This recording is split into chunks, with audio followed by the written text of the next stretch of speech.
নমস্কার সবাইকে।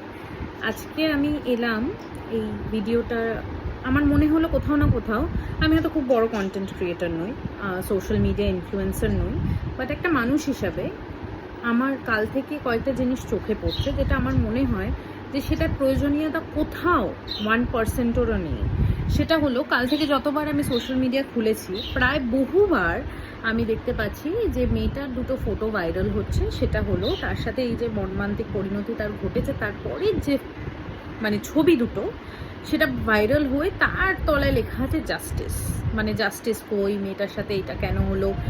মানে এই যে ছবিগুলো তোমরা ভাইরাল করছো সেটা তোমরা যেখান থেকেই পেয়েছো না কেন, মানে তোমাদের এই রাইটটা এক্স্যাক্টলি দিয়েছে এটা কি? মানে আমার এটাই তোমাদের কাছে প্রশ্ন, যারা এটা করছো মানে তোমাদের কি রাইট দিয়েছে সেই মেয়েটার এই ফটোগুলো ভাইরাল করার? মানে তার রেসপেক্ট, মানে তার জন্য তো আমরা জাস্টিস চাইছি, কিন্তু তাকে রেসপেক্ট না করে জাস্টিস চাইছি। আজকে সে যদি জীবিত থাকতো সে কখনো কি চাইতো তার এই ফটোগুলো ভাইরাল হোক? কখনো সে চাইতো না।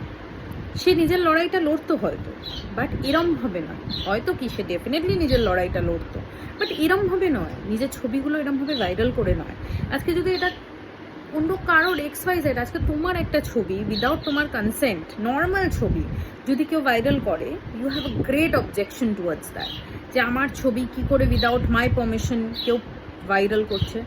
আর তোমরা কি করছো এক্স্যাক্টলি যারা এটা করছো? তোমাদের কে পারমিশন দিয়েছে? তোমাদের কে পারমিশন দিয়েছে? Have you taken the permission from a parents? Have you people done that? তারা অলরেডি নিজের মেয়েকে ওই পরিণতিতে দেখেছে এই ইনসিডেন্টটার পর। আর আমার তো বলতেও হয়তো গলা কাঁপছে, তারা এই দৃশ্যটা অলরেডি দেখেছে।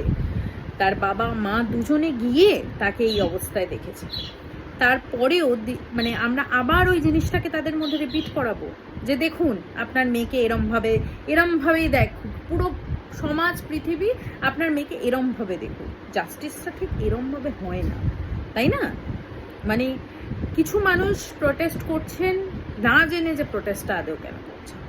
প্রথম কথা, আমার তো অনেকে এগ্রি করবে আমার সাথে, অনেকে প্রচুর এগ্রি করবে। আজকে আমরা বিশাল বড় বড়, আমরা সোশ্যাল মিডিয়াটাকে না we have made a joke. মানে অ্যাবসলিউটলি এটাকে যতটা স্ট্রংভাবে আজকে সোশ্যাল মিডিয়া ছিল বলে, আজকে সোশ্যাল মিডিয়া আছে বলে এত মানুষ এই প্রোটেস্টে দাঁড়াতে পেরেছে। এত মানুষ, মানে কলকাতা এরকম দৃশ্য বা এরকম 15ই অগস্টের সকাল বোধহয় কলকাতা দেখেনি, প্রথমবার দেখলো হয়তো প্রথমবারই। হ্যাঁ, একদমই তাই। আমার জীবিত কলে তো প্রথমবারই যে এরকম প্রোটেস্ট হয়েছে, সেটাও for social media. And we all respect this platform. কিন্তু এই প্ল্যাটফর্মটাতে আমরা যা ইচ্ছা তাই ঠিক করতে পারি না। মানে যা মনে চাইছে, যেটা মনে চাইছে শেয়ার করে দিচ্ছি, দ্যাট ইজ নট ফ্রিডম। তুমি মানে আমরা কেউই, আমাদের কাছে এই পারমিশনটা নেই যে আমরা মেয়েটার ওই ছবিগুলো বার শেয়ার করছি। কেন করছি? কিসের জন্যে? জাস্টিস মেয়েটাকে পেতে হবে, আমরা সবাই চাই মেয়েটা যাতে জাস্টিস পায়। কিন্তু এরম হবে, মানে তার এই ছবিগুলো শেয়ার করলে কি মানুষের মধ্যে বেশি জেগে উঠবে মানুষ? মানে আমার মনে হয় সেই মানুষগুলোই জাগবে যারা, মানে সেই মানুষগুলো যাদের জন্য এই ছবিগুলো, কেউ যদি বলে এই ছবিগুলো শেয়ার করছে বলে হয়তো আরো মানুষ জাগবে। মানে যারা শুনে এখনো জাগেনি না, তাদের আর জাগার প্রয়োজন নেই। মানে এই ছবি দেখে, ভিডিও দেখে, রিল দেখে, ড্রোন শটস দেখে মানুষ জাগরুক হয় না। মানে আমরা সবাই, মানে মেয়েটা যেটা থ্রু দিয়ে গেছে না, তার 1%ও হয়তো আমরা ইমাজিন করতে পারছি না। আমরা সবাই হাপিত্তাস করছি।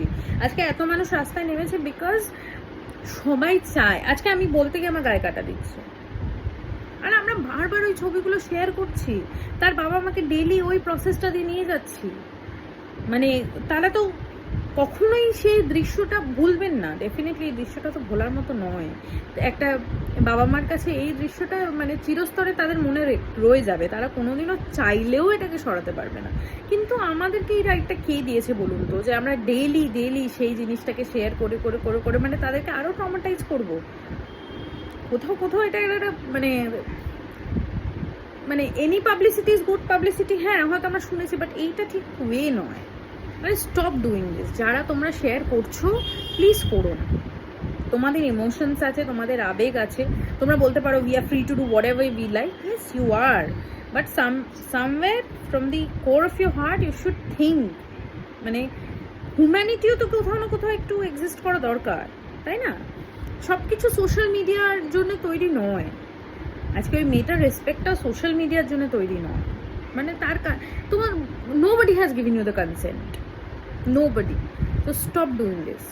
প্রটেস্ট করছো, আমরা সবাই চাই সে জাস্টিস পাক, সেটার একটা ওয়ে আছে। তাকে রেসপেক্ট করো, যার জন্য প্রটেস্ট করছো তাকে আগে রেসপেক্ট করো, তাই না? So stop sharing her pictures which are not needed for social media. তার হাসি মুখওয়ালা পিকচার শেয়ার করছো, মানুষ তাও লজিক্যালি করা উচিত নয়, করছো তাও there is some respect. But যেটা এখন লোকে লোকে শেয়ার করছে, that is not what is required. আজকে কেন নিউজ বা মিডিয়া যখন দেখাচ্ছে তখন মুখটা ব্লার করে দিচ্ছে? নিশ্চয়ই কোনো প্রোটোকলস আছে, নিশ্চয়ই কোনো কারণ আছে। আমাদের সোসাইটিতে না, মানে একটা মেয়ের বাড়িকে আফটার অল দিস কত হিউমিলিয়েশনের মধ্যে দিয়ে যেতে হয় সেটা আমরা সবাই জানি। তো এইগুলো করো না, মানে যারা করছো খুবই নিন্দার জায়গা এটা। তো stop doing that, respect her, pray for her justice in a proper manner. এই ছবিগুলো শেয়ার করে মানুষকে জাগাতে হবে না। যাদের মধ্যে বিবেক আছে, যাদের মধ্যে সেই ইমোশনস আছে, তারা শুনেও সেই জিনিসটাকে ফিল করতে পারবে। তার জন্য কোনো এরকম ব্রুটাল পিকচার্স রিকোয়ারমেন্ট নেই। Respect her please, and if you people can, please remove this pictures from social media. যারা যারা করেছো, please do that. Please remove this pictures once and for all. Please respect her and pray for her justice. We all are praying for her justice. Thank you.